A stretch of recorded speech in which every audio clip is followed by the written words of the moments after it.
Hi guys, welcome back to my channel again. Hope you all are doing good. And today I'm going to make chocolate brownie. This is like one of the most delicious, like cake or you can say brownie. And the sweet we all like to eat, and the children absolutely love it. So we go to bakery and we don't know if it's hygienic or not. So we can make it at home with a little ingredients, and that's gonna be hygienic.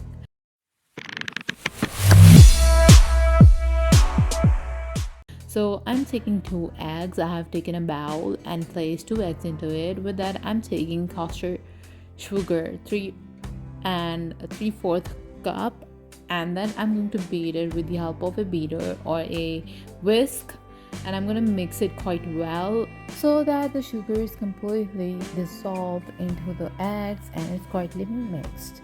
So we're going to move to the next process after beating it quite well. You can see there is a little bit foam on the egg. Now I'm going to add 1/4 cup of oil. I've taken oil. You can also take butter if you want it to be more healthier. Well, beat it quite well again, and you can see later on there will be a little fluffiness of it, and you can see there's a little bit of fluffiness and a little bit of sponginess. And now we're going to add vanilla essence, and then I'm taking 3/4 cup cocoa powder.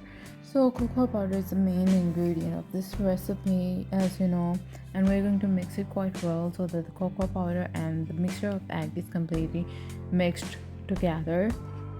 Well, beating is quite a struggle work, so you can also use an electric beater if you have it. I'm using a whisk because it is easier for everybody to use. It's available at any home and it's convenient for everybody. Some people do not have electric beater, and that's why they find difficulty, so I'm making it easier for them to use a whisk. While making a brownie, beating is the most essential part and it takes a lot of time and a lot of struggle. Now we have beaten it. Now I'm going to add all-purpose flour. Like I've taken 1.5 cup, and then we're going to mix it again with the help of a spatula. I'm not going to use a beater this time. And now we're going to mix it well, and we're going to mix it in a folding way. So we're going to do it like precisely, and this takes a lot of struggle. So we are going to do this while you are going to go to the subscribe button and hit it, and you will be updated by my latest videos on the first go. And if you have any kind of query related to my videos, you can just go in the comment section and you can ask me anytime any question. I will be happy to reply you on the first go. And if you have any kind of recommendation to make a new recipe, like if you have any difficulty in any kind of recipe and you want me to make it, you can also give me recommendation in the comment section. The most difficult part in this brownie recipe is just mixing, and it takes a lot of time. So well, the mixing is completely done. The batter of the you can see the batter has turned out to be a little liquidy, not that much liquidy, but it's a little thick, and we have to maintain the same consistency. Now I'm going to place it into a pan that's going to be placed into the oven in the next moment. So I'm going to grease it with some oil. Like I have taken a brush and I'm going to grease it. The pan, you can also place butter paper onto it and then grease it, and it would be more easier. Or you don't have to grease it when you place a butter paper. So that's like an easier way to it. So I'm going to place all this batter into the pan, and then I'm going to bake it for a few minutes. If you're going to place a butter paper onto it, then it would be more convenient to taking the brownie out, because well, it takes a lot of struggle when you're taking the brownie out of the pan. So I've not taken it, I have not placed it, but I've greased it with oil, so it's gonna make it easier for the brownie to get out of the pan. So all the batter is being in the pan, and now we're going to tap it a little so that it releases the air bubble, and then we're going to preheat the oven about 180 degrees for 25 minutes, and then we're gonna place it in the oven.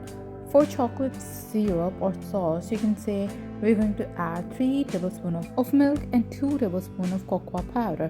Then we are going to add custard sugar, about 2 tablespoons, and then we're going to mix it quite well with the help of a spatula, and then we're going to move to the next process. Well, Mixing, I as mentioned before, that mixing takes a lot of time. This recipe is all based on mixing, and now we're going to add some chocolate. You can also take any kind of chocolate. If you like dark chocolate, you can take dark chocolate. If you like any brand chocolate, you can just add it. And the chocolate that's available at any supermarket, you can take it. We're going to mix it well with the help of a spatula. I've turned a little bit of top on so that the chocolate melts and it's mixed well. Turn on the flame so the chocolate gets melts, and as I mentioned before, that we're going to turn on the flame, but turn it a little low. The flame should be a little low, and then we're going to mix it so that the chocolate does not get stick to the pan. And then you can see it's turned out to be a sauce like mixture. And now we're going to turn off the flame, and then we're going to move towards the brownie. The brownie is about to be baked and it's completely baked, and we're going to take out the brownie onto a plate, demold it and place it onto a plate, and then we're going to pour some of the chocolate sauce onto it. And before placing some of the chocolate sauce, be careful that the chocolate sauce does not get out of the plate, so that it's going to be a little messy. You can also just place any kind of sheet under this while spreading this chocolate onto the brownie. Sometimes it makes a little messy while working with some chocolate sauces, and you can see it looks so tasty. You can serve it in front of your guests. You can eat it at tea time, and you can just cut it in like smaller pieces and give it to your children and eat it without any hesitation, that it's completely healthy. So you're absolutely going to love it when you're gonna eat it. You can also change the sweetness of this because some people do not like to eat much more sweet, so you can decrease the sweetness of it. Now I'm going to cut it into smaller pieces. If you really like this video, give it a thumbs up, share it with your friends so that they can get access to my videos as well, and do subscribe to my channel. And again, if you have any query, you can comment in the section below, and remember to subscribe to my channel. Until then, goodbye, see you in the next video.